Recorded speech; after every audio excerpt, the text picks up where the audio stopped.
and the heel hook. And before we do, I just want to give a quick explanation on just how dangerous the heel hook is. The heel hook is the most dangerous submission in jiu-jitsu and submission grappling because basically it injures you before it hurts you. So if you're not familiar with it, you're going to feel like a bit of a stretch in your knee, and then all of a sudden, click, pop, and you've got an MCL tear or worse, right? So one thing you never want to do, like when we train heel hooks in our academy, and we train heel hooks in the gi at my academy, and no one's ever been hurt by a heel hook, and it's just because we never apply it. Like you catch the heel hook and you release the heel hook. So catch and release as a policy with heel hooks is the way to stay safe. And then when you've been doing them for a little while, you can start to play around with where the limits of your own knee happen to be, but that's on you, and we're not going to do that at all today. So when we're applying the heel hook here, you're going to place the blade of your forearm. I guess just gather it real close because there are some particular details here. You're going to apply, we call this, this is our Brian Hall phrase, rule of thumb. So your thumb, the back of your thumb against the Achilles tendon.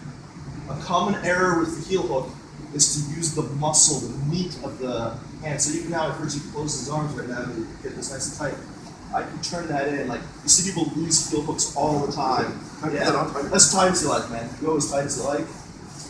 And I will bust right through that. Like, this is very common, especially with the this outside heel hook that you see much more often. So if you go to the heel hook, you can push it down. They're like that. So like right now, I can turn that in just really, really easily. This was why when people scream and cry about how dangerous heel hooks are, man, heel hooks are not dangerous by 80% of the people that are doing them because those people are doing it wrong, right? Like it's dangerous here because now we have bone against soft tissue.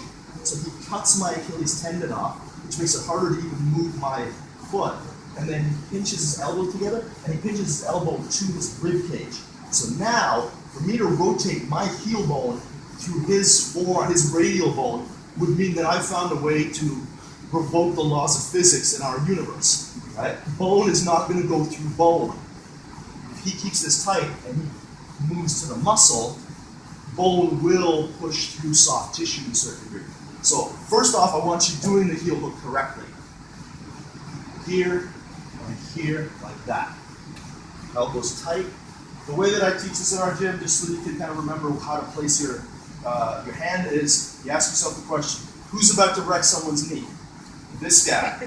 You point your thumb at your own chest, and then you clap your hands. Keep your elbows tight, and you want the inside of your bicep to be flush with the bottom of the other person's foot. So I'm pinching your foot. Notice how it's rotated, his hip is rotated internally, externally? Internal. Like this, which creates the angle.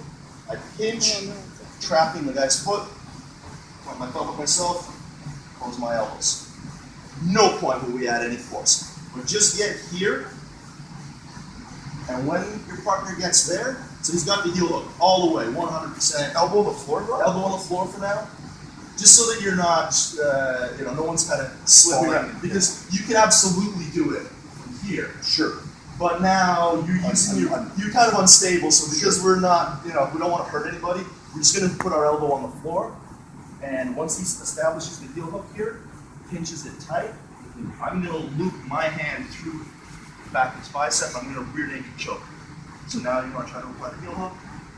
Yeah, there's no way. You can't pull. The heel hook motion involves using your left arm to create rotation. Right. Because my elbow is no longer against my ribs, it's actually drawn this way, so I can't use my musculature. That's right. So I'm going to slip this on through, and you can do this in both directions, by the way, but it's usually easier to use this one. Put your hand on his triceps, like this, and just grip. When you grip, you're now going to start to kick. All right, it's awesome. Cross the ankles, back to triangle, up to you. All right. Full heel hook as deep as he wants. 1, 2 on the triceps. Gas pedal. Right there. Questions on that? Can I see that with somebody else? Sure. That's awesome. So he gets the heel hook. Try so see how deep your rule of thumb. Get the back of your thumb to touch my Achilles tendon. And you should be able to feel now as you pinch your elbows to your ribs, you should be able to feel your forearm kind of crushing my Achilles tendon. Like if I try to turn that, no chance of that. I'll loop this through, grips, and then start trying to twist the heel. And I just keep pulling his elbow away from his body to make sure to counter the rotation. If I just hang out here, start rotating, he might still get me. Right? So I'm deriving base from my contact with the floor with my left foot, and I'm pushing and pulling his elbow open. Over your left shoulder. Yeah, I'm going to my left, trying to pull his elbow open, and I'm pushing here. And as soon as I get that, I cross my ankles again. Am I pushing to your heel, or are you trying to point yourself here? Just extending. Yeah. Don't try to point your toe. Try to putting on the boot the way you defend the straight ankle lock. It's the same basic idea. Pushing like that.